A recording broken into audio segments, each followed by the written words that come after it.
الله وبركاته. إن الحمد لله نحمده ونستعينه ونستغفره ونعوذ بالله من شرور أنفسنا ومن سيئات أعمالنا. من يهده الله فلا مضل له ومن يضلل فلا هادي له. أشهد أن لا إله إلا الله وحده لا شريك له وأشهد أن محمدا عبده ورسوله صلى الله عليه وعلى آله وأصحابه أجمعين ومن تبعهم بإحسان إلى يوم الدين. أما بعد. Hadirin wal hadirat, para bapak, para ibu, saudara-saudari sekalian yang semoga senantiasa mendapatkan rahmat dan taufik dari Allah Subhanahu wa taala.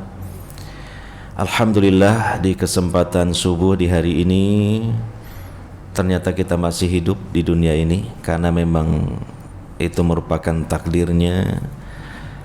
Kita masih diberi kesempatan oleh Allah Subhanahu wa taala untuk berjuang, berikhtiar meraih ridha dan surganya Allah Subhanahu wa ta'ala. Tetapi tentunya satu saat nanti, dan itu pasti, ada hari di mana itu adalah hari terakhir kita di dunia ini. Bahkan bisa jadi hari ini, wallahu a'lam. Tapi itu pasti suatu saat, karena semua kita sebagai hamba-hamba Allah ini adalah pasti akan mengalami kematian, meninggal dunia, meninggalkan alam dunia ini untuk selanjutnya melanjutkan safar panjang, perjalanan yang kekal abadi menuju Allah Subhanahu wa ta'ala. Oleh karenanya senyampang Allah Subhanahu wa ta'ala masih memberikan kesempatan hidup bagi kita di dunia ini, maka jangan lalai, jangan kita banyak membuang-buang waktu percuma, tetapi mari kita isi dengan hal-hal yang diridhoi oleh Allah Subhanahu wa ta'ala. Dan alhamdulillah pada kesempatan subuh di hari ini, karena kita punya semangat, karena kita punya cita-cita yang tinggi, yaitu ridho dan surganya Allah Subhanahu wa ta'ala, kita berjuang, kita berkorban dari rumah kita masing-masing, dekat maupun jauh, bergegas menuju tempat ini, sebaik-baik tempat, karena ini merupakan rumah Allah, Baitullah, masjid, dan juga sekaligus ini merupakan majlis ilmu yang merupakan taman di antara taman-taman surga di dunia ini. Oleh karenanya mari kita berusaha di majlis ini, di masjid ini, untuk mengikhlaskan niat kita karena Allah Subhanahu wa ta'ala, mengharapkan ridho serta surganya Allah Subhanahu wa ta'ala. Dan kita juga iringi dengan doa kepada Allah Subhanahu wa ta'ala, semoga kita semua dijadikan sebagai ahlus surga. Hadirin wal hadirat yang dimuliakan oleh Allah Subhanahu wa ta'ala, kajian kita pada kesempatan kali ini merujuk ke buku Panduan Amal Sehari Semalam sesuai dengan petunjuk Rasulullah sallallahu alaihi wasallam, adalah jadikan setiap amal bernilai ibadah. Ini tema sangat penting sekali, sejalan dengan tujuan utama Allah Subhanahu wa ta'ala menciptakan kita di dunia ini, sejalan dengan garis-garis besar haluan hidup kita di dunia ini, yaitu untuk beribadah kepada Allah Subhanahu wa ta'ala. Mungkin ayatnya sudah kita hafal ya, yaitu di surah Ad-Dariyat ayat 56, wa ma khalaqtul jinna wal insa illa liya'budun. Dan tidaklah aku, kata Allah, menciptakan seluruh jin dan seluruh manusia melainkan supaya mereka beribadah kepadaku.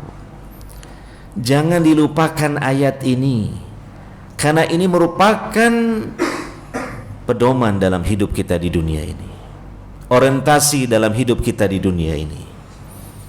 Sehingga pastikan seluruh gerak-gerik badan kita, seluruh tarikan nafas kita mengerucut kepada satu titik, yaitu mewujudkan ibadah kepada Allah Subhanahu wa ta'ala. Kalau kita melihat diri kita berada di atas koridor ini, di atas jalan ibadah kepada Allah Subhanahu wa ta'ala ini, maka bersyukurlah kepada Allah Subhanahu wa ta'ala.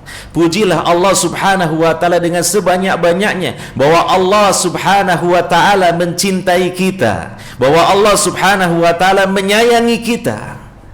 Allah tempatkan kita di garis ibadah kepada Allah Subhanahu wa ta'ala. Tetapi apabila ada di antara kita yang dalam hidup di dunia ini belum berada di atas koridor ibadah, maka ketahuilah dan sadarilah, kita sedang tersesat dari jalan yang benar. Kita tidak meniti jalan yang menuju surga Allah Subhanahu wa ta'ala, tapi justru meniti jalan yang satunya, yaitu menuju neraka Allah. Maka bersegeralah, maka bergegaslah untuk meniti jalan ini, jalan ibadah kepada Allah Subhanahu wa ta'ala. Karena hidup di dunia ini hanya sekali, tidak berulang, dan juga waktunya singkat, terbatas, dibatasi dengan ajal kita masing-masing.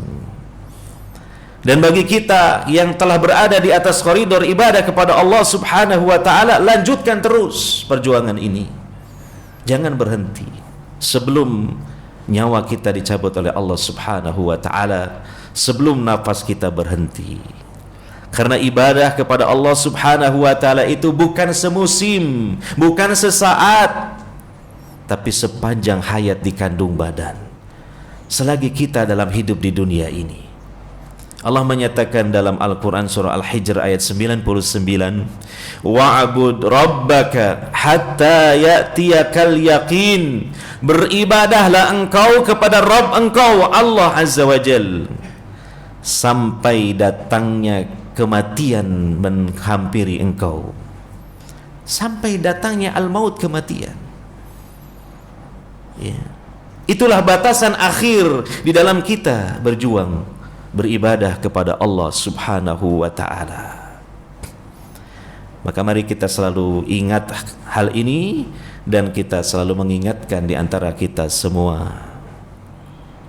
Hadirin wal hadirat yang dimuliakan oleh Allah Subhanahu wa ta'ala, bahkan Allah Subhanahu wa ta'ala menciptakan alam semesta seisinya ini adalah untuk memfasilitasi hamba-hamba Allah dalam beribadah kepadanya. Allah menciptakan apa yang ada ini untuk penunjang ibadah yang dilakukan oleh jin dan manusia. Seandainya jin dan manusia tidak ada satupun suatu saat yang mau beribadah kepada Allah Subhanahu wa ta'ala, maka Allah menganggap alam semesta ini tidak ada gunanya. Allah Subhanahu wa ta'ala perintahkan malaikat Israfil untuk meniup sangkakalanya. Maka ketika ditiup sangkakala itu, hancur leburlah seluruh alam semesta seisinya ini. Semuanya mati kecuali Allah Subhanahu wa ta'ala Al-Hayyu yang maha hidup. Disebutkan di dalam hadis Nabi SAW bahwa nanti ya, di akhir zaman, di muka bumi ini, manusia dalam keadaan sejelek-jelek makhluk, syirarul khalqi ya. Bahkan tidak ada seorang pun yang beribadah kepada Allah Subhanahu wa ta'ala. Tidak ada seorang pun yang menyebut Allah. Maka setelah itu Allah Subhanahu wa ta'ala perintahkan malaikat Israfil meniup sangkakalanya, terjadilah kiamat besar. Maka kita harus mengerti, karena kita mendapatkan ilmu yang hak dari Al-Quran dan Sunnah Nabi SAW, bahwa hakikat hidup kita di dunia ini, hakikat dari kehidupan dunia ini adalah untuk mewujudkan ibadah kepada Allah Subhanahu wa ta'ala.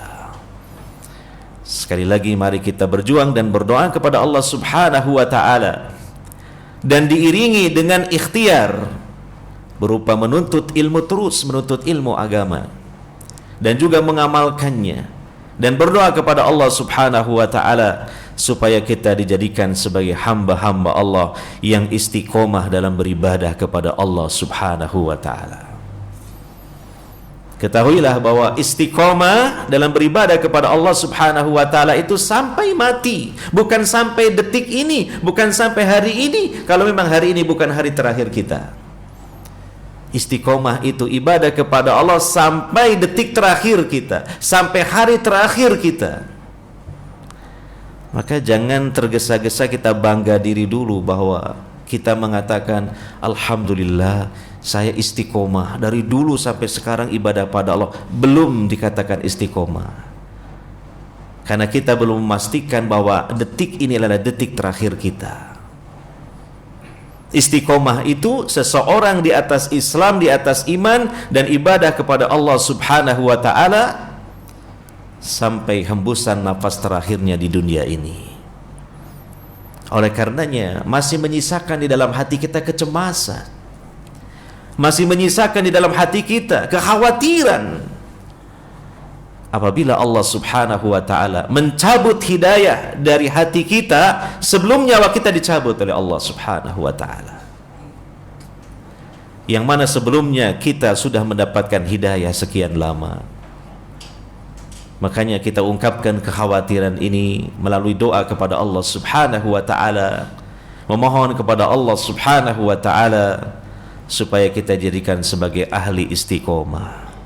Di antaranya tatkala kita salat, terutama ketika membaca surah Al-Fatihah, kita membaca ihdinas siratal mustaqim siratal ladzina an'amta 'alaihim ghairil maghdubi 'alaihim waladdallin, dan disunnahkan membaca amin. Amin itu artinya istajib, kabulkanlah ya Allah. Maka hendaknya ketika kita membacanya, apalagi ketika sedang sholat itu, atau kita diam dan mewakilkan bacaan itu kepada imam karena kita sedang sholat berjamaah dan imamnya membaca bacaan dengan jahar, dengan keras, ikuti dengan hati kita, hayati di dalam kolbu kita bahwa kita sedang mengharap dan memohon kepada Allah sesuatu yang luar biasa, yaitu istiqomah di atas hidayah. Dan juga kita iringkan dengan doa-doa yang lain yang ada di dalam Al-Quran dan Sunnah Nabi SAW terutama. Di antaranya kita berdoa kepada Allah, Rabbana la tuzigh qulubana ba'da idh hadaitana wa hab lana min ladunka rahmah innaka antal wahhab. Intinya kita mohon kepada Allah, janganlah engkau ya Allah gelincirkan hati kami menuju kesesatan setelah engkau memberikan kepada kami petunjuk dan hidayah. Harus menyisakan kekhawatiran dalam hati kita, karena kita bukan Rasul, bukan Nabi, kita tidak maksum. Bahkan kita bukanlah manusia-manusia yang dijamin masuk surga sebagaimana para sahabat Nabi SAW, di antaranya 10 orang sahabat Nabi SAW yang dijamin masuk surga. Oleh karenanya termasuk pada kajian kita di kesempatan subuh kali ini, kita saling mengingatkan dan menasihati di antara kita pentingnya istiqomah dalam beribadah kepada Allah Subhanahu wa ta'ala. Memang kita telah ketahui bersama dan kita maklumi adanya bahwa iman kita itu tentu pasang surut, ya. Iman kita itu grafiknya tidak selalu lurus terus begitu, apalagi menanjak ke atas, ya, karena kita bukan Nabi, bukan Rasul. Tapi iman kita itu istilahnya fluktuatif, yazidu wa yankus, yazidu bit ta'ah wa yankusu bil ma'siyah. Bertambah karena kita melakukan ketaatan, berkurang karena kita bermaksiat. Ahli istiqomah imannya naik turun, tetapi ketika turun jangan dibiarkan terus. Ketika turun jangan dibiarkan meluncur terus ke bawah. Segera bangkitkan kembali, naikkan kembali grafiknya, begitu terus. Itulah ahli istiqomah. Lalu mungkin ada yang bertanya, apa manfaatnya, apa faedahnya kita istiqomah dalam beribadah kepada Allah Subhanahu wa taala? Maka jawabannya jelas, sesuai dengan tujuan hidup kita diciptakan oleh Allah Subhanahu wa taala, yaitu untuk beribadah kepadanya. Mahalah ahli istiqomah hidupnya sejalan dengan peruntukannya, sejalan dengan tujuan Allah Subhanahu wa taala menghidupkannya di dunia ini. Dan dia akan beroleh kebahagiaan dan kesuksesan dunia dan akhirat. Saya ingatkan kembali bahwa hidup seorang manusia itu sangat-sangat dahsyat ya. Beda dengan binatang. Kalau binatang nanti berujung kepada kesirnaan dan kepunahan. Tapi kalau manusia itu setelah Allah ciptakan, Allah hidupkan, hidup kekal selamanya. Yang dulu pernah saya sampaikan, manusia dalam perjalanan panjangnya, dalam perjalanan kekalnya itu melewati 5 fase kehidupan. Yang pertama alam arwah, yang kedua alam rahim, yang ketiga alam dunia yang sekarang ini kita sama-sama berada di atasnya ini, di dunia ini. Kemudian alam barzah, alam kubur. Nah, sebagian orang-orang sudah berada di sana mendahului kita.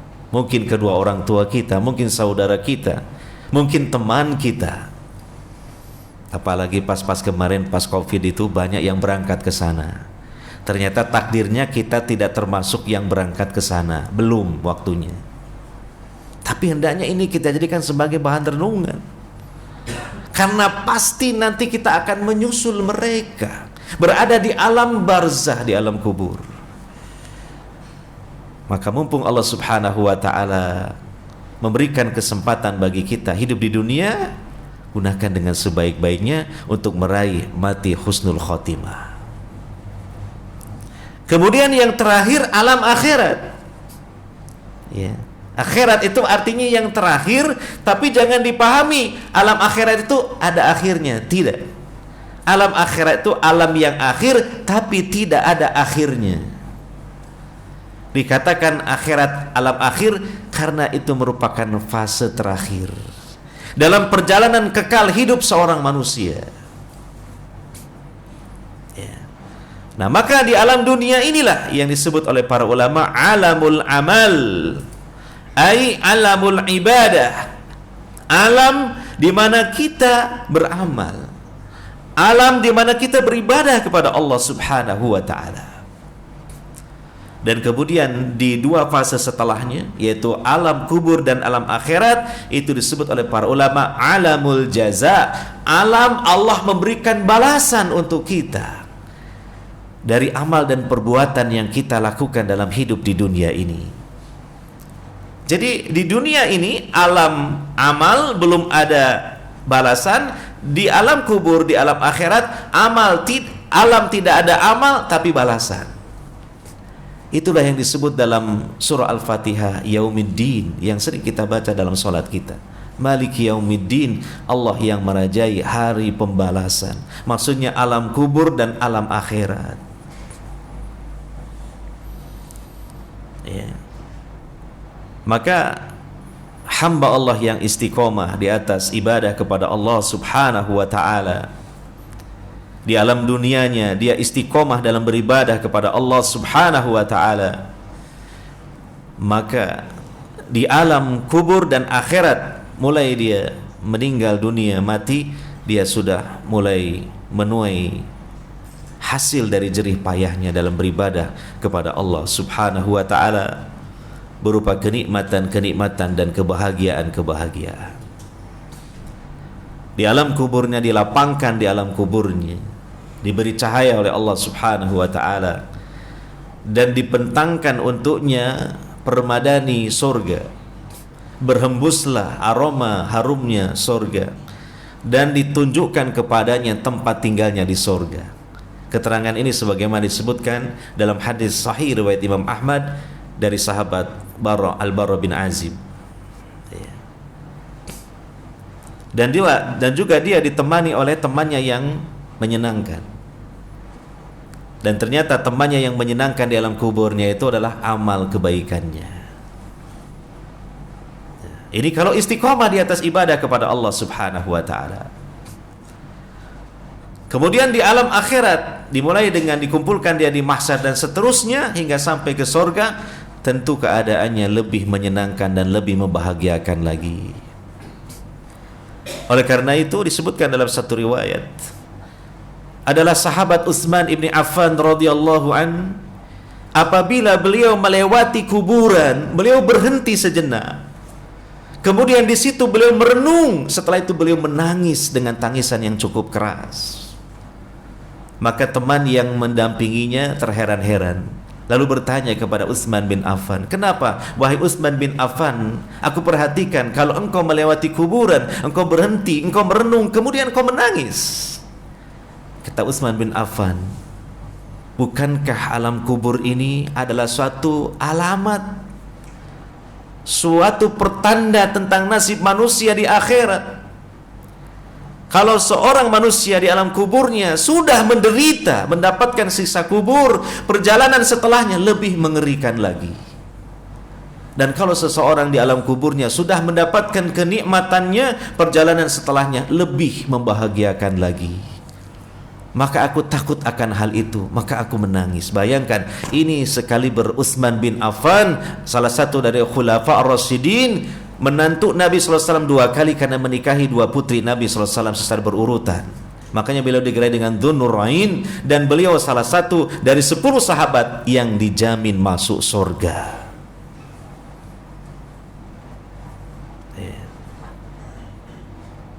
Hadirin wal hadirat yang dimuliakan oleh Allah Subhanahu wa taala. Kemudian yang kedua, orang yang istiqomah dalam beribadah kepada Allah Subhanahu wa taala, dia akan meraih kebahagiaan hakiki dan sejati di dalam hatinya. Allah Subhanahu wa taala menjanjikan dalam Al-Qur'an surah An-Nahl ayat 97, "Man 'amila shalihan min dzakarin aw unsa wa huwa mu'min falanuhyiyannahu hayatan thayyibah." Barang siapa yang senantiasa beramal soleh, yang senantiasa beribadah kepada Allah Subhanahu wa taala, baik dari kalangan laki-laki maupun wanita, sama saja. Allah Maha Adil, tidak membeda-bedakan dari sisi jenis kelamin. Laki-laki maupun wanita sama saja. Sedangkan dia dalam keadaan mukmin, maka sungguh benar-benar kami memberikan kepadanya kehidupan yang baik, hayah thayyibah. Dalam tafsirnya sahabat Ibnu Abbas radhiyallahu anhuma menjelaskan, hayah thayyibah ay as-sa'adah, kebahagiaan yang hakiki. Kebahagiaan yang ada di dalam lubuk hati, yang mungkin tidak bisa diungkapkan penjelasannya dengan kata-kata, tapi dirasakan oleh si pemilik hati tersebut. Dengan catatan seseorang itu beriman dengan benar dan beramal solih. Apa itu amal solih? Amal yang terpenuhi 2 syarat, yang kita singkat I2.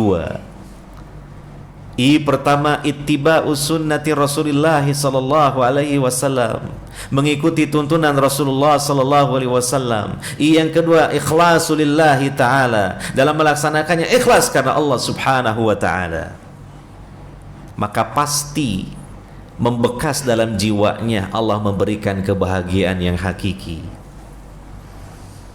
Kalau ada di antara kita kemudian mengatakan, saya sudah beriman, saya tetap beribadah dan beramal soleh, tapi kok hati saya gersang, hati saya kering kerontang, hati saya selalu diliputi oleh kegundahan dan kecemasan, lalu mana janji Allah? Kata dia, katanya orang yang beriman beramal soleh Allah berikan kebahagiaan. Maka jangan salahkan ayat Allah, salahkan dulu dirinya. Mungkin ada sesuatu yang kurang dalam imannya, mungkin ada sesuatu yang kurang dalam amal solehnya.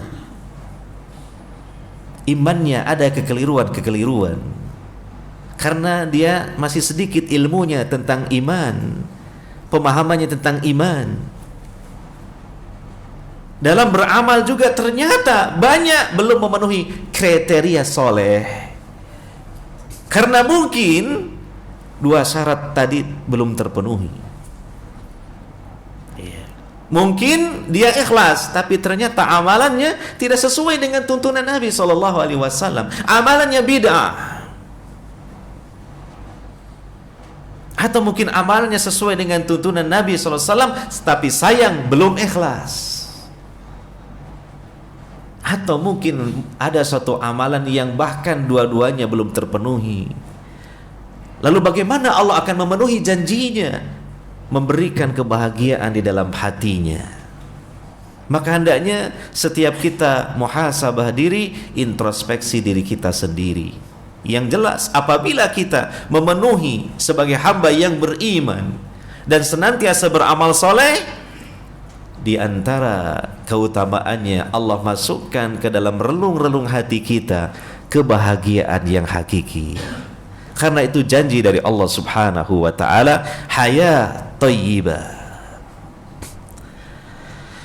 Terutama hadirin wal hadirat yang dimuliakan oleh Allah Subhanahu wa taala, dari amal-amal kebaikan, amal-amal soleh yang efeknya bisa menenangkan hati dan jiwa, kata para ulama ada dua.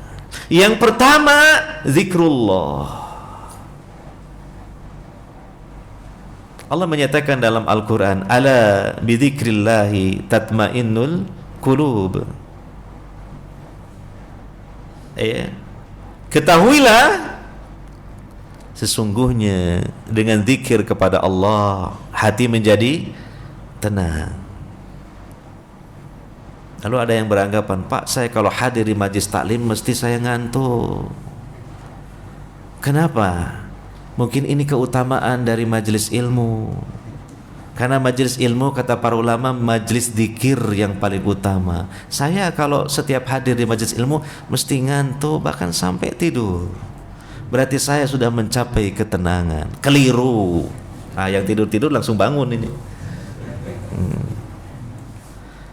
Ngantuk tidur bukanlah tatmainnul qulub itu. Tidur itu mati kecil dalam Al-Quran. Bahkan tersumbat telinga dan hatinya untuk mendapatkan ilmu, padahal dia di majlis ilmu. Bangun semua tuh yang ngantuk-ngantuk. Saya juga ngantuk, cuma nggak bisa tidur karena ceramah, nggak bisa ngomong.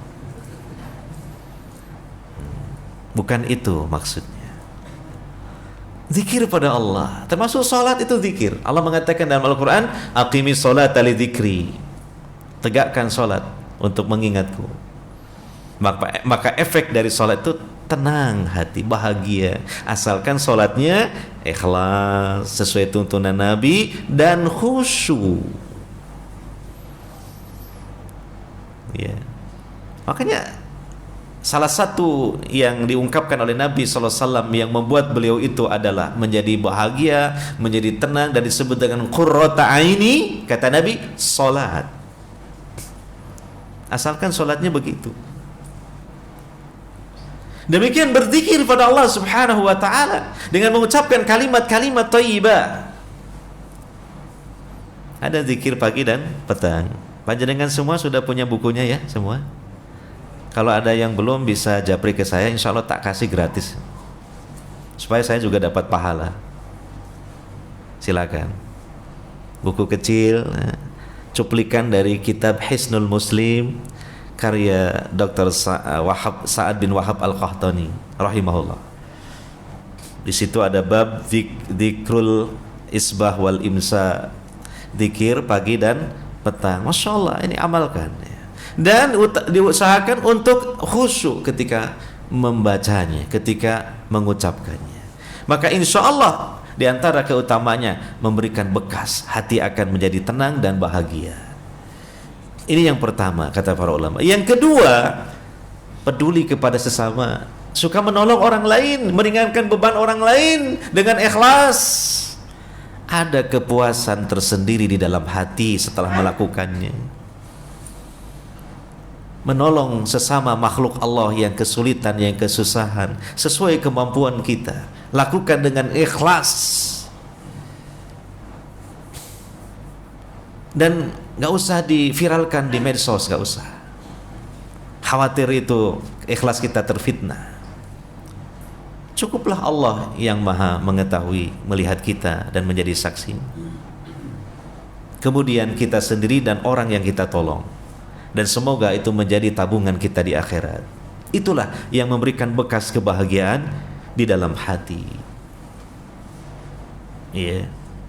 Nah, kemudian selanjutnya keutamaan dari istiqomah dalam beribadah kepada Allah Subhanahu wa taala, insyaallah, walaupun bukan menjadi tujuan utama dan pertama, tapi ini nilai positif sampingannya, bahwa ahli istiqomah akan dimudahkan rizkinya oleh Allah Subhanahu wa ta'ala. Karena rizki itu semata-mata berasal dari Allah Subhanahu wa ta'ala. Ketika Allah dibikin cinta kepada kita, dibikin ridho kepada kita, Allah akan gelontorkan rizkinya untuk kita.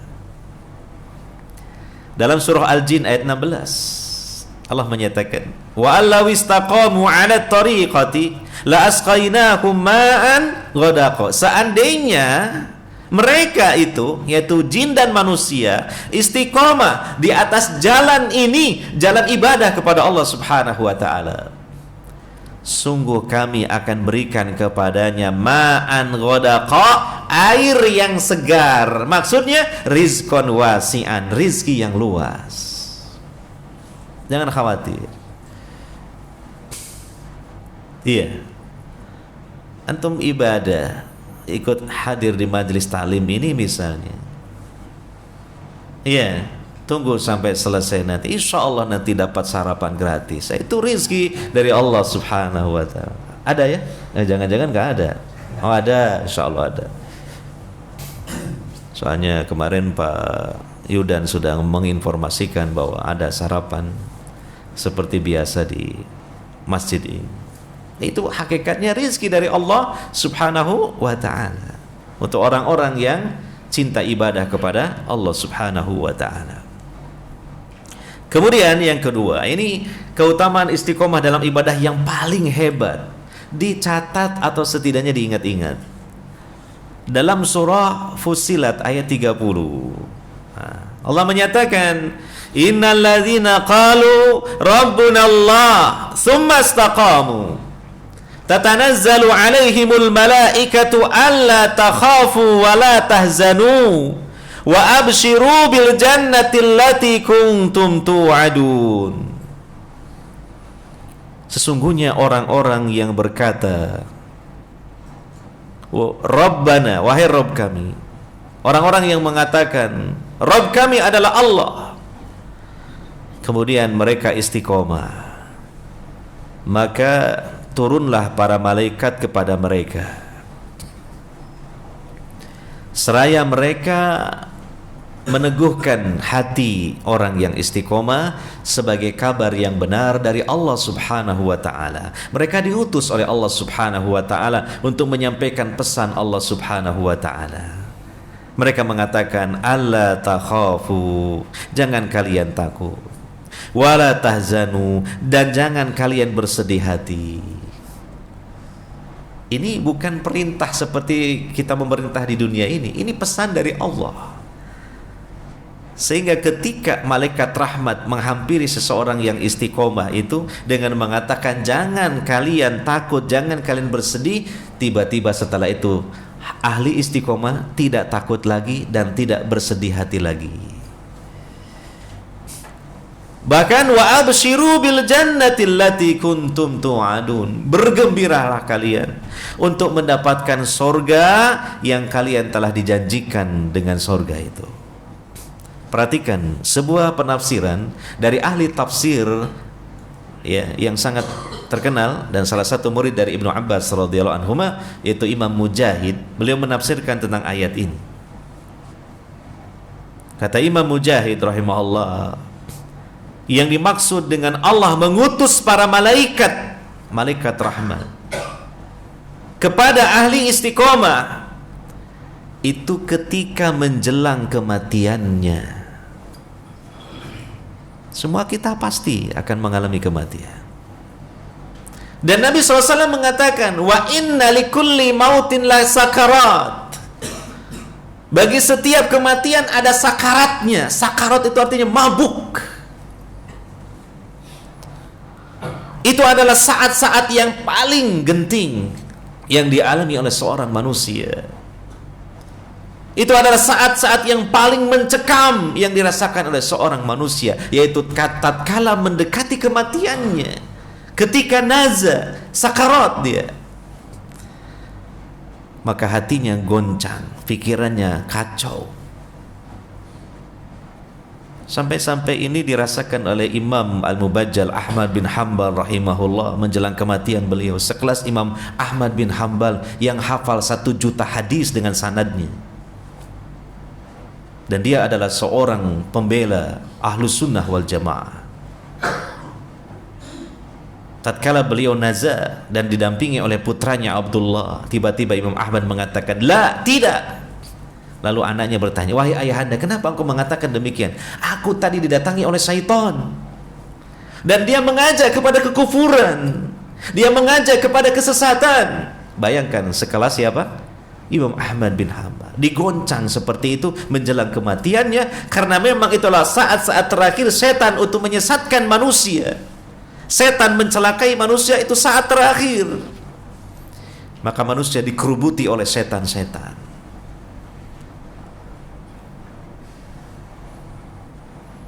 Ini adalah peringatan bagi kita. Suatu saat nanti menjelang kematian kita, beruntunglah ahli istiqomah. Allah utus kepada mereka ahli istiqomah malaikat rahmat. Kata Imam Mujahid demikian. Kemudian mendekat kepada ahli istiqomah, lalu membisikkan masuk ke dalam relung hatinya. 3 hal. Yang pertama, alla takhafu. Jangan kalian merasa takut. Apa maksudnya itu? Maksudnya kata Imam Mujahid, jangan kalian merasa takut terhadap urusan akhirat yang akan kalian hadapi. Kan mesti ada ketakutan. Bagaimana perjalanan hidup saya nanti ya? Bagaimana saya di alam kubur? Bagaimana saya ketika dikumpulkan di mahsyar? Bagaimana ketika amal saya dihisab dan ditimbang dalam mizan? Bagaimana nanti ketika saya melewati sirat? Apakah nanti saya ditempatkan oleh Allah di dalam surga ataukah neraka? Dan inilah yang membuat Abu Hurairah radhiyallahu anhu menangis dengan keras menjelang kematiannya. Sekelas Abu Hurairah. Tapi ketika didatangi malaikat rahmat, alla takhafu, jangan kamu takut. Tenang hatinya. Ini yang pertama. Yang kedua apa? Wala tahzanu. Jangan kalian bersedih hati. Apa maksudnya? Jangan kalian bersedih hati terhadap urusan dunia yang kalian tinggalkan setelah ini. Ya, namanya orang mati kan akan berpisah dengan segalanya yang ada di dunia ini, terutama orang-orang yang dia cintai. Mungkin saja ketika seseorang menjelang kematiannya dikelilingi oleh keluarga besarnya, oleh istrinya, oleh anak-anaknya, cucu-cucunya, saudara-saudarinya, teman-teman karibnya, dan mereka semua bersedih. Mungkin kita akan menatap wajah-wajah mereka satu persatu dengan kenangan-kenangan sendiri-sendiri, kenangan manis dan pahitnya. Lalu kemudian bersedih karena sebentar lagi akan berpisah dengan mereka ini yang sekian lama bersama kita, suka maupun duka. Lihat istrinya, apalagi istrinya masih muda, cantik lagi. Sebentar lagi akan aku tinggalkan. Lihat anak-anaknya yang soleh-soleha, lucu-lucu, sedang tertunduk wajahnya karena sedih. Dapat kita bayangkan hal seperti itu. Tetapi karena Allah mengutus malaikat rahmat, sebab kita ahli istiqomah, malaikat itu menyampaikan pesan Allah, wala tahzanu, jangan kalian bersedih hati. Akhirnya dia gembira. Ya. Lalu yang terakhir apa pesannya malaikat rahmat? Wa abshiru bil jannah. Wah, ini yang paling sempurna. Bergembiralah kamu, kematianmu itu meninggalkan dunia adalah setat berangkat menuju surga. Di sana sudah menanti kenikmatan-kenikmatan yang luar biasa. Istri yang lebih baik daripada yang sebelumnya, tempat tinggal yang lebih baik daripada sebelumnya, keadaan yang jauh lebih baik daripada sebelumnya.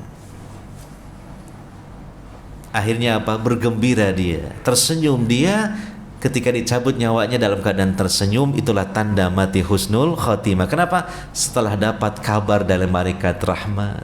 Jangan kamu takut, jangan kamu bersedih hati, bergembiralah kamu jadi calon penghuni surga. Untuk siapa tadi ya? Ahli istiqomah dalam ibadah pada Allah Subhanahu wa ta'ala. Semoga ayat ini menjadi inspirasi dan motivasi untuk kita yang terkadang dihinggapi malas, lalai, meremehkan, terpengaruh oleh orang-orang yang malas, terpengaruh oleh mereka yang ahlu dunia, oleh budak-budak dunia, terpengaruh. Padahal sepantasnya kita mendaftarkan diri menjadi anak-anak akhirat, abnaul akhirah, bukan abnaud dunia. Karena dunia ini akan kita tinggalkan dan kita meluncur menuju akhirat. Hadirin wal hadirat yang dimuliakan oleh Allah Subhanahu wa ta'ala. Itulah diantara keistimewaan ahli istiqomah dalam beribadah kepada Allah Subhanahu wa ta'ala. Adakah dalam hati kita pilihan untuk tidak istiqomah? Mudah-mudahan tidak ada, dan semoga juga kita memilih untuk istiqomah. Hadirin wal hadirat yang dimuliakan oleh Allah Subhanahu wa ta'ala. Kemudian berkaitan dengan masalah ibadah ini, apa itu ibadah? Mungkin sudah pernah kita mendengar atau dijelaskan definisi ibadah. Definisi yang terbaik disampaikan oleh Syekhul Islam Ibnu Taimiyah rahimahullahu ta'ala tentang ibadah. Beliau mengatakan al-ibadatu hiya ismun jami'un likulli ma yuhibbuhu Allah wa yardah minal aqwali wal af'ali zahiratan wa batinah. Ibadah itu adalah satu nama yang mencakup apa saja yang dicintai oleh Allah dan diridhoi olehnya, baik berupa perkataan ataupun perbuatan yang tampak maupun yang tersembunyi. Udah, ini definisi yang mencakup semua tentang ibadah. Yeah. Perkataan, perbuatan yang nampak maupun yang tersembunyi itu dicintai, diridhoi oleh Allah. Saya perlu menyampaikan syarahnya secara singkat, penjelasannya. Perkataan dan perbuatan, maksudnya apa? Perkataan dan perbuatan yang tampak maupun yang tersembunyi. Maksudnya apa? Pada diri manusia itu ada 3 potensi. Yang 3 potensi inilah, mereka ini 3 potensi ini sebagai modal untuk beribadah. Yang pertama hati, yang kedua lisan, yang ketiga al-jawari, anggota badan. Dan berkaitan dengan definisi iman juga berkaitan dengan 3 hal ini, iman itu. Karena kata Ahlus Sunnah wal Jamaah menyatakan al-iman ya al-iqraru bil qalbi wa talaffudhu bil lisani wa amalun bil jawarih.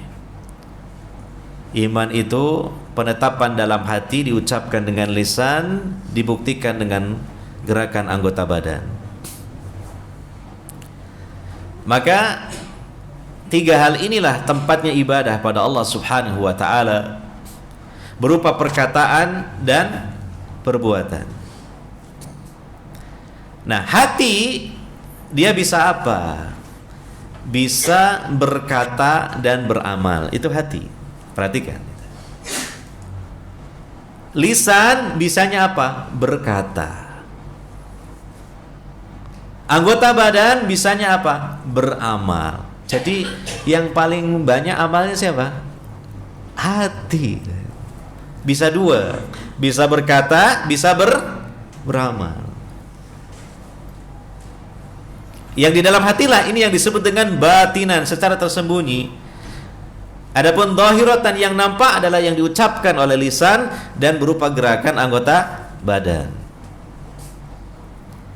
Bagaimana perkataan dan amalan hati?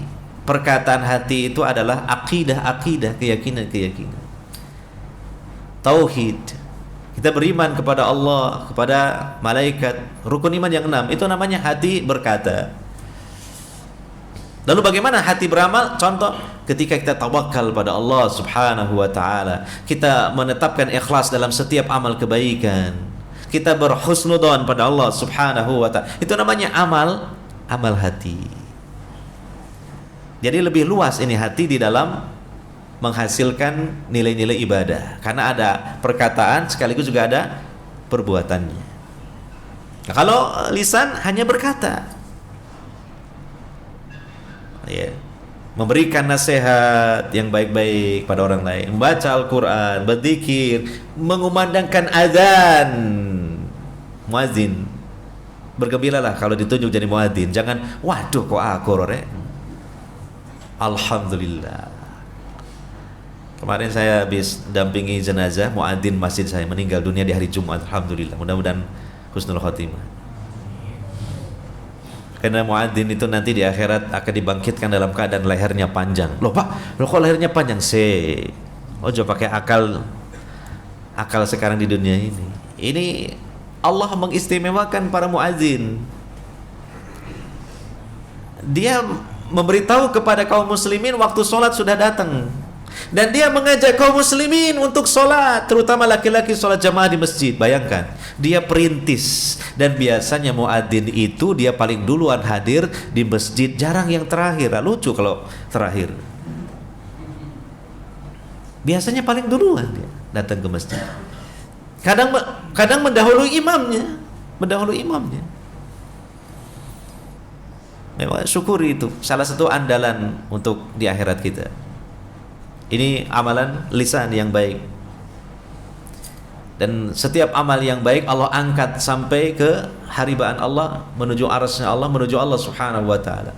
Allah angkat naik ke atas,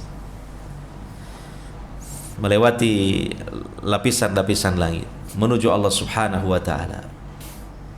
Iya.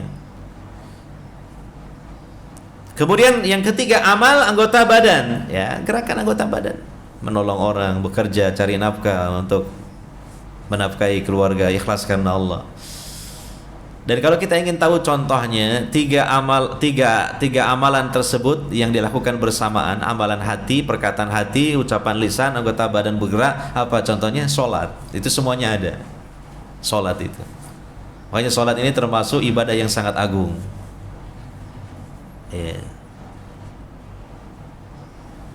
Nah, kemudian yang kedua, catatan yang kedua, seperti apa perkataan ataupun perbuatan baik yang tampak maupun yang tersembunyi yang itu dicintai dan diridhoi oleh Allah?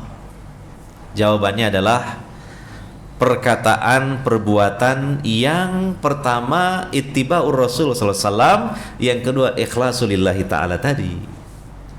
Sesuai dengan tuntunan Nabi sallallahu alaihi wasallam dan ikhlas karena Allah Subhanahu wa taala. Maka jadilah itu ibadah sesuai dengan definisinya. Maka ibadah itu begitu luas, bahkan luas, asalkan memenuhi kriteria tadi. Tidak melulu ibadah itu di masjid saja. Di luar masjid banyak ibadah-ibadah yang bisa kita lakukan. Tidak melulu ibadah itu sholat, puasa, baca Quran, zikir. Tidak hanya itu, luas. Pokoknya masuk definisi ini. Termasuk dalam kehidupan rumah tangga kita. Seorang istri sekaligus ibu berkhidmat, melayani suami, melayani anak-anaknya. Ya. Maka masukkan dalam definisi ibadah ini. Itu perkara yang baik dalam agama, diperintahkan oleh Allah dan Rasulnya.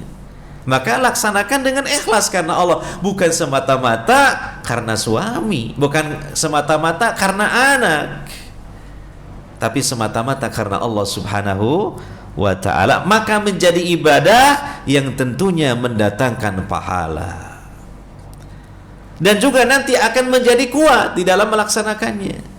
Karena apa? Karena niatnya ikhlas karena Allah Subhanahu wa ta'ala.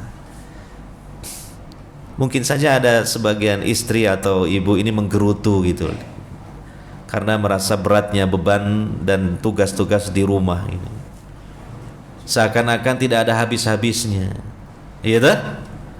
Ya, ngurus ini, ngurus itu, masak, nyuci dan sebagainya, ya tak? Untuk masalah pakaian saja, ya, mencuci, ya. Padahal sebenarnya sudah dibantu oleh mesin cuci, ya. Mencuci, menjemur, apa lagi? Ngentas jemuran, terus apa? Nyetriko. Sampai hafal ya, bantu be. Mudah-mudahan bantu. Nyetriko. Namanya nyetriko apa? Pakaian saya dah. Nyetriko, masukkan ke lemari. Ke lemari ditoto ya, aja sampai campur loh yo. Aja sampai campur. Masuk kelambi bapaknya dicampur karo anak, ukurannya ya lain toh. Lah iya. Begitu sampai ngambil lah, kok cuili lah, ukuran anaknya mau dipakai. Ini akhirnya muring-muring, boy kayak apa sih? Wah, naronya kok gak pas loh, kan gitu.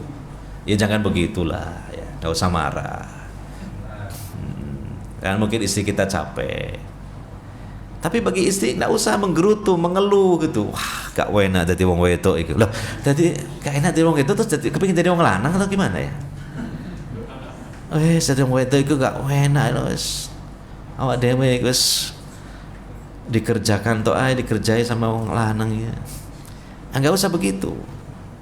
Lakukan dengan ikhlas, masuk dalam definisi ibadah, jadi ibadah dan dapat pahala. Suami juga begitu, kon capek tuh. Wah. Di luar rumah sana bekerja pontang-panting, istilahnya apa? Peras keringat, banting tulang, kepala di bawah, kaki di kerja apa koyo ngene iki. Oh, jadi akrobat balik. Nah iya, bekerja kok ngene. Lalu dia menggerutu. Wah, gak enak dadi wong lanang iki. Awak dhewe iki wis dipelukutu karo wong wedok to. Nah, itu. Jangan begitu, sudahlah, terima kodrat kita, takdir kita, jalankan tugas dengan ikhlas, jadi ibadah. Ibadah itu enggak hanya di dalam masjid saja berupa sholat, ikut hadir di majelis ilmu, baca Quran, doa, dzikir, bukan itu saja, luas sekali, sesuai dengan definisi tadi gitu loh. Maka itulah sesuai dengan tema yang kita angkat pada kesempatan kali ini, jadikan setiap amal bernilai ibadah. Hadirin wal hadirat yang dimuliakan oleh Allah Subhanahu wa ta'ala, terakhir. Wah, kata Mari ya terakhir. Oh, belum tentu, bisa jadi poin ini panjang. Senengane ya. Ya. Tunggu di sini sampai selesai, nanti matahari terbit, naik sepenggalahan, nanti sholat sunnah isyraq, ibadah sholat 2 rakaat, sholat sunnah isyraq, dapat pahala apa? Haji dan umroh dengan Masya Allah, sampean dapat pahala haji dan umroh secara sempurna, nggak perlu mengeluarkan biaya besar, nggak perlu berjubel untuk daftar ke KBIH dan sebagainya. Pahalanya setara dengan itu.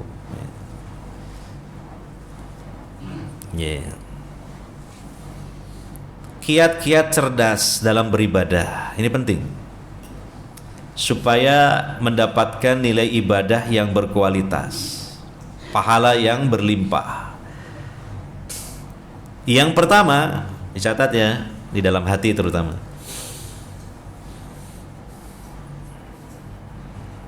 Sampean masih mending loh saya suruh catat dalam hati. Kalau Ustaz Yazid rahimahullah, sistem taklim beliau, kalau lihat ada muridnya nggak bawa buku sama pulpen, suruh pulang walaupun jauh rumahnya. Nah, kalau saya nerapkan gitu gimana sampai pulang temenan tambah seneng nggak Pak? Iya, nggak balik Pak, nanggung mau balik akhirnya semari buyar. Saya Yazid ada kajiannya di Bogor, saya pernah ikut sekali. waktu itu di Bogor. Disiplinnya luar biasa. Padahal yang datang itu ada yang dari Jakarta, dari ini lah. Kalau disuruh pulang lah dari Bogor ke Jakarta, nggak balik mana ya mungkin. Ya taklim berikutnya lagi bawa buku sama pulpen. Gitu. Ya ini insya Allah bagian dari keberkahan, sebab keberkahan ilmu seperti itu. Ya, karena itu menunjukkan ta'dim kepada ilmu, pengagungan kepada ilmu. Gitu. Iya. Ya sampai kene enak. Satu-satu ya nggak terlalu kenceng, nggak terlalu ketat itu. Ya. Nanti selesai ngaji juga sama takmir dipersilakan untuk apa? Sarapan. Enak. Iya. Yang pertama, kiat cerdas dalam beribadah itu apa? Cinta dan semangat menuntut ilmu agama Islam. Itu nomor 1. Ya, cinta ilmu, cinta hadir di majelis ilmu itu sudah. Kenapa? Karena ilmu itu modal utama untuk beramal, kan gitu. Apa sih namanya amal? Apa sih namanya ibadah? Intinya mengamalkan ilmu. Semakin ilmunya banyak, ya tentu mendorong semakin banyak amalnya. Semakin ilmunya mendalam, berkualitas, menjadikan amalnya pun berkualitas. Kan itu berbanding lurus, searah, seiring. Maka kalau seseorang pengen beramal soleh dan banyak pahala, tapi nggak cinta ilmu agama, ini gimana seperti itu? Nanti sedikit amalnya, dan khawatirnya amalnya pun kurang berkualitas. Karena apa? Kualitas amal itu ditunjang dengan ilmu.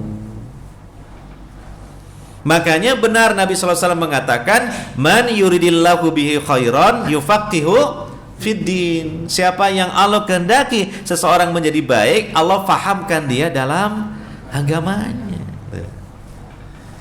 Lah paham dalam agama kan gak mungkin ujuk-ujuk paham gitu. Saya dapat wangsit, bukan wangsit itu, pangsit. Saya dapat ilmu laduni. Nah itu khayalan saja dari kaum sufi itu. Ilmu laduni. Iya. Nah, yang mendapatkan ilmu laduni itu Rasul dan Nabi berupa wahyu min ladun ar-Rahman. Dari sisi Allah Ar-Rahman.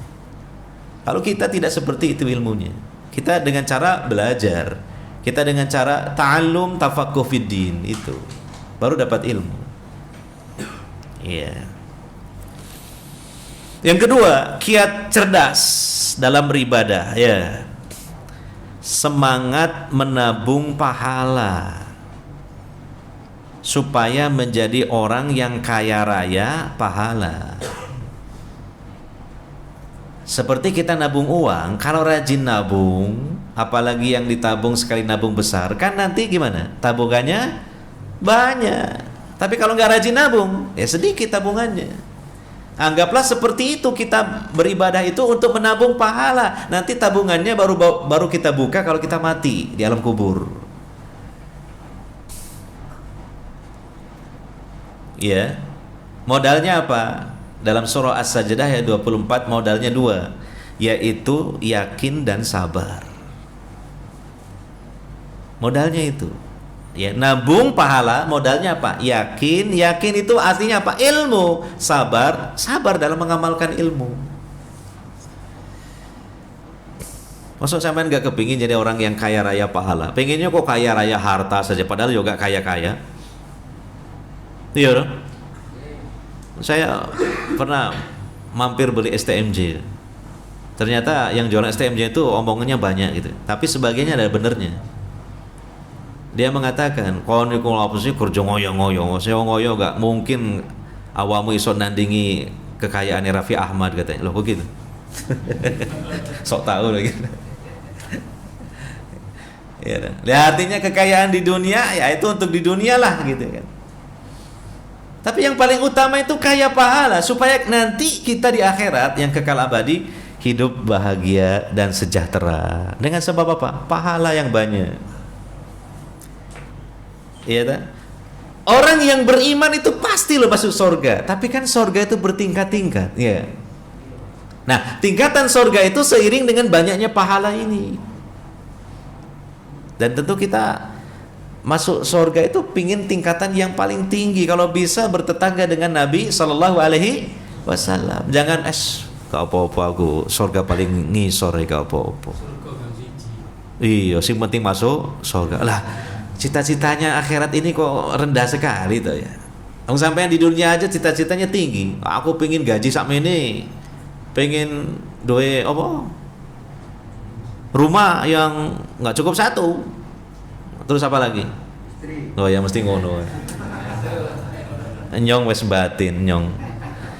Saya ke situ. Padahal saya juga bermaksud ke situ. Itu urusan dunia, gitu. Nah urusan akhirat lebih-lebih lagi. Ayo kita semangat rajin nabung nopo pahala. Sampaikan ke istri, Pak, sampai kita ini gak punya tabungan. Loh, kata siapa dek? Rono gaya ngomong ya. Kita ini insya Allah rajin nabung pahala. Insya Allah tabungan kita banyak. Tenang saja. Loh, iya ya Mas ya. Wah, ini sama-sama misi visinya sama ini untuk mencari surga ini. Jadi jangan melupakan ya, bukan cuma tabungan duit saja ya. Ada tabungan apa? Ada tabungan pahala. Gitu. Nah, itu dengan semangat menabung pahala sebanyak-banyaknya, akhirnya kita semangat untuk beribadah. Mari sholat fardu 5 waktu, jangan langsung pulang, dzikir wirid dulu, dapat pahala. Setelah selesai wirid ternyata ada tuntunannya sholat sunnah rawatib ba'diyahnya, lakukan dulu, ojo langsung pulang. Atau pulang ba'diyahnya di rumah, itu lebih afdol. Tapi kadang kan orang meremehkan, sing penting pokoknya sholat fardu aja sudah. Ini dalam Al-Quran disebut golongan muktasid, pas-pasan. Jadi cuma ngamalkan yang wajib aja, nggak mau yang sunnah. Yang di atasnya muktasid ada, yaitu apa? Sabikun bil khairat, itu di atasnya muktasid. Itu kelas eksekutif. Kalau muktasid itu kelas ekonomi. Sampean pilih di kelas? Ojo ekonomi, ojo muktasid ekonomi, tapi sabikun bil khairat. Kemudian selalu memasang niat yang ikhlas, utamakan ikhlas. Setelah memang amalan ini sesuai tuntunan Nabi, ikhlas jangan dilupakan. Karena apa? Dulu sudah kita sampaikan perkataan Imam Ibnu Mubarak. Berapa banyak amalan yang kecil menjadi besar pahalanya karena niat yang sangat ikhlas. Berapa banyak amalan yang besar jadi kecil karena kurang ikhlas.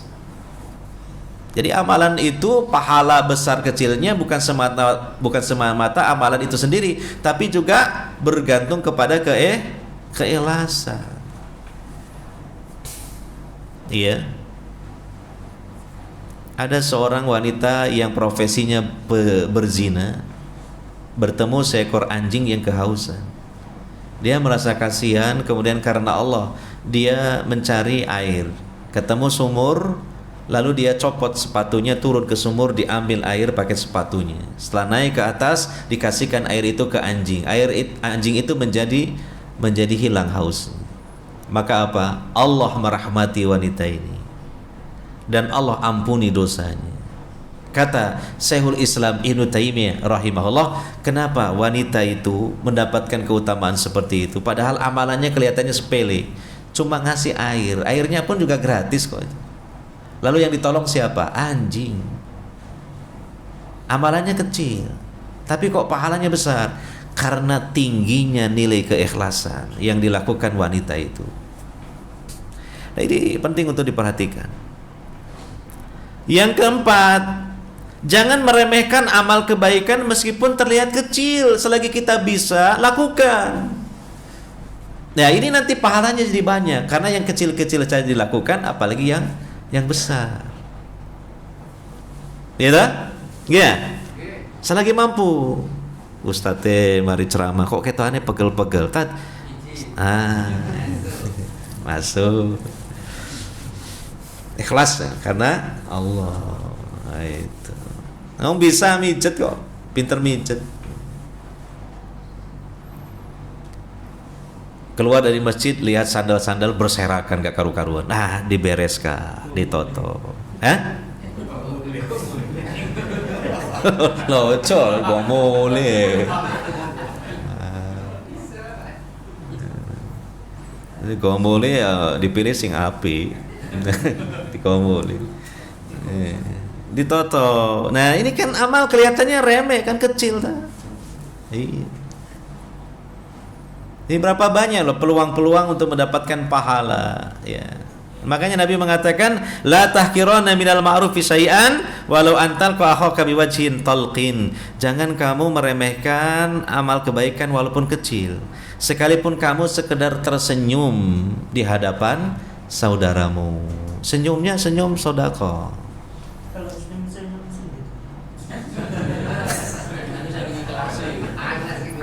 Senyum-senyum sendiri ini multi tafsir. Apa ya hari ini kok senyum-senyum sendiri?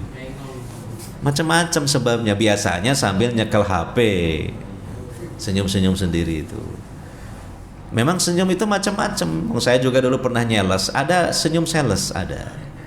Untuk memikat konsumen. Macam-macam senyum itu. Nah, senyum yang berpahala, senyum yang sifatnya ikhlas karena Allah, memasukkan kegembiraan, kelapangan ke dalam hati saudaranya. Itu yang namanya sedekah. Nah, senyum itu banyak. Bahkan orang sedang tidur pun bisa senyum-senyum. Akhirnya dicubit sama istrinya. Apa mas? Sama aku senyum. Iya dek, saya mimpi. Apa? Saya orang tidur aja bisa senyum-senyum, tapi itu tidak mendatangkan pahala karena sedang tidur. Kemudian selanjutnya sedikit lagi ini.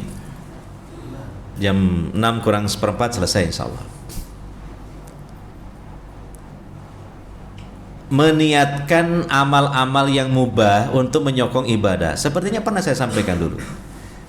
Amalan itu mubah, tapi niatnya untuk menyokong ibadah jadi pahala itu. Contoh seperti sampean olahraga sepekan sekali, ya, olahraga.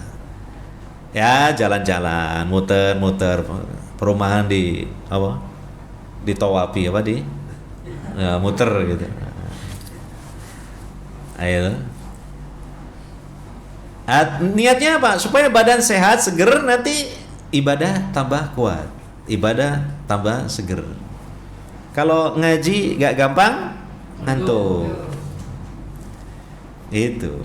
Nah, maka dengan niat seperti itu, jalan-jalan tadi, olahraga tadi mendatangkan pahala.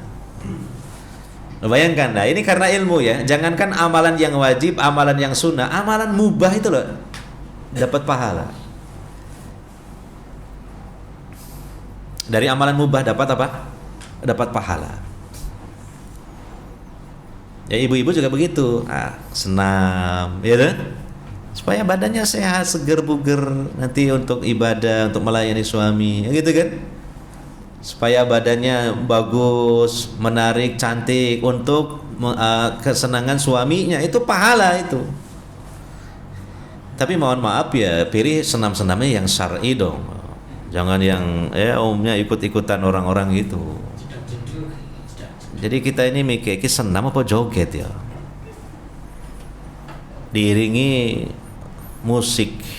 musiknya musik disco. Kadang di depan ini ada instrukturnya. Waduh, harus godul basor kita itu. Menundukkan apa? Pandangan. Karena penampakannya seperti itu. Nah itu jangan ikut yang begitu. Lalu ada yang bilang, Pak, senam kalau nggak ada begitunya nggak seru ya Pak. Lah, nggak apa-apa di rumah aja. Udah ngitung aja sendiri. Siji, loro, telu, papat, gitu loh. Ngitung sendiri gerakan senamnya. Nah ini amalan mubah, tapi tujuannya untuk menunjang ibadah. Jadi apa? Jadi pahala. Itu. Kemudian lagi, nah ini yang terakhir, pas terakhir nih. Ya. Ini termasuk kecerdasan dalam beramal ya. Menyokong, mendukung, memfasilitasi seseorang yang melakukan suatu ibadah, maka dia dapat pahala yang sama dengan orang yang ibadah itu. Gitu loh. Ada ibu-ibu muter-muter sini pingin sholat, lalu kemudian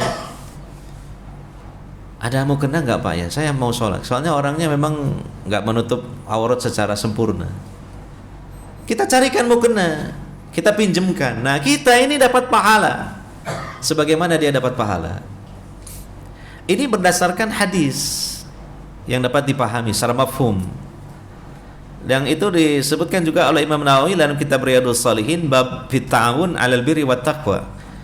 Saling sokong menyokong, saling mendukung dalam perbuatan kebajikan dan takwa. Disebutkan hadis Nabi bersabda dalam hadis Bukhari Muslim, "Man jahaza ghaziyan fi sabilillah faqad ghaza, wa man khalafa ghaziyan fi ahlihi bi khairin faqad ghaza." Siapa yang mempersiapkan, memberikan bekal kepada saudaranya yang akan berangkat jihad fisabilillah, maka orang yang memberikan bekal itu sama dengan berjihad, dapat pahala yang sama.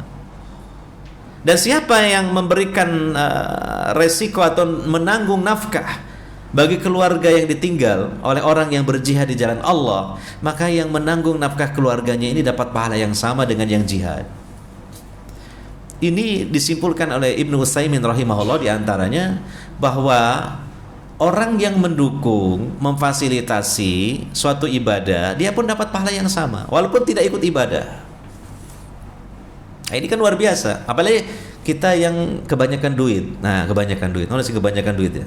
Nah, yang kebanyakan duit, nanti ini duitnya ini bisa kita dukung-dukung orang ibadah. Bahkan saya katakan, mohon maaf, ini bukan promosi. Tidak semua orang bisa ceramah, tidak semua orang bisa menyampaikan ilmu. Tapi bisa orang itu dapat pahala yang sama dengan orang yang menyampaikan ilmu. Dengan cara apa? Memfasilitasi. Contoh, dia punya mobil, ya toh? Nah, ternyata kok ya ustadznya ini dia ada kendala ketika berangkat untuk menyampaikan ilmu. Kenapa kok di rumah enggak keluar? Iya, ini kaki saya bengkak kena asam urat, kayak so berangkat ya.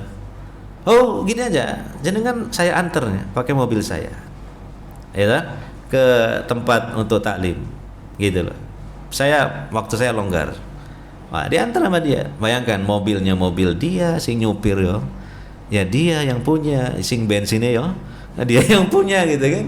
Ya, nah ini memfasilitasi orang menyampaikan ilmu, maka yang memfasilitasi ini dapat pahala yang sama.